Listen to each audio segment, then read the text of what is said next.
Hi peeps. For 25 years, I have had a professional career dedicated to improving the lives of others around the world with a focus on international development, global health, and humanitarian relief. It's been a career built on my own personal mission, drive, and passion to foster a social impact, to positively change behavior, to strengthen the global community, and to do my part to help humanity. And in that time, I have worked for a number of international non-governmental organizations, or NGOs, all of them that had funding from USAID. I actually directed a USAID $50 million funded HIV prevention project in Nairobi. I started my own national nonprofit in Uganda with two Ugandan colleagues about 25 years ago, and that organization is still thriving and going strong. So, as you might imagine, this issue has hit me particularly hard.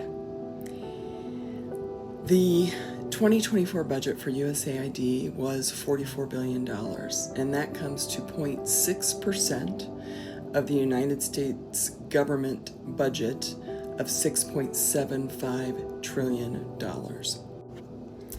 Trump and Musk have illegally and unconstitutionally shuttered a federal agency, calling it a criminal organization run by radical lunatics. And apparently, I am one of those radical lunatics who have committed a crime. So I thought it might be interesting to give you a snapshot of what that crime entailed. The crimes that USAID and its employees and the extended reach that its funding has across multiple international, national, and local nonprofits around the world is this: immunization programs that have saved over 3 million lives per year, 3.2 million people reached with life-saving HIV drugs, and care and support for 11 million people in addition that have been affected by HIV and AIDS, combating malaria to save 1.1 million lives in sub-Saharan Africa, a 30% global reduction of child mortality rates, 360 million women and children who now have access to maternal and child essential healthcare services, 50 million couples that are using family planning, billions of dollars that have gone to humanitarian and development assistance in over 100 countries, improving the reading of 100 million children in primary schools, equitable access to education in crisis zones for 15 million children, increasing enrollment of girls in school and reducing barriers and access to education, reducing hunger for 45 million people with agriculture and farming initiatives and food security and nutrition programs, and even purchasing $2 billion in U.S.-grown crops, benefiting farmers in Minnesota, Iowa, and Wisconsin. And there's really so much more. The closure of USAID will have severe and far-reaching consequences globally, impacting millions and millions of people around the world.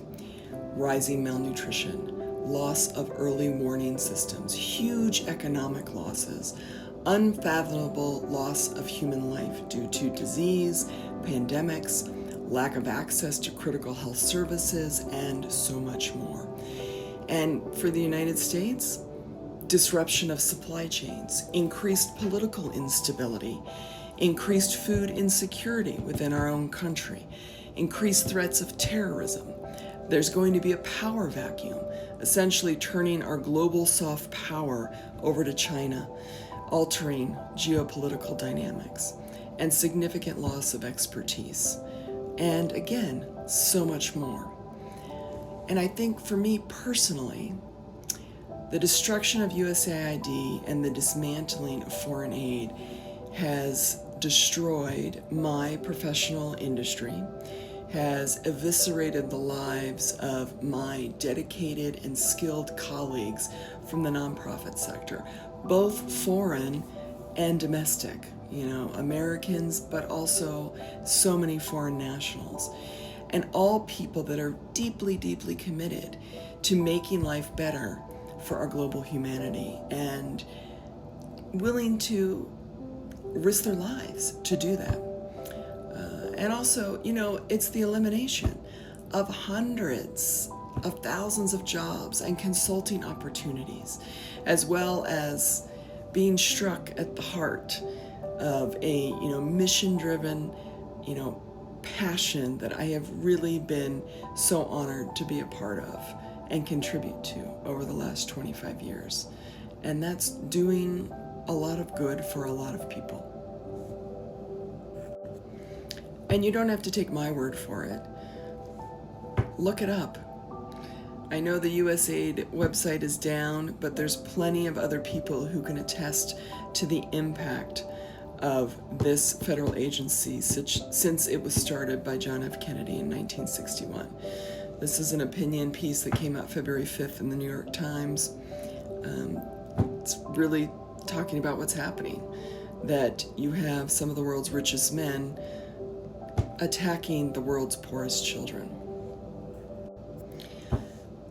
Many of you who voted for Trump still have no real understanding of the wrath that you unleashed and the deep destruction that you have fostered, not only in the United States, but around the world. And some of you are waking up to the realization of your actions. And as this continues to unfold, I say to you, the world is watching. History is being made in a profoundly harmful way. And I am proud to say that I'm on the side of democracy, humanity, love, and light. And I will continue to fight and defend our human rights and the U.S. Constitution to the bitter end. I can only hope that some Republicans and MAGA will come to their senses and realize how fear, hatred, bigotry, discrimination, isolationism, and anger can only be addressed by looking within yourself and not by attacking or blaming the world around you.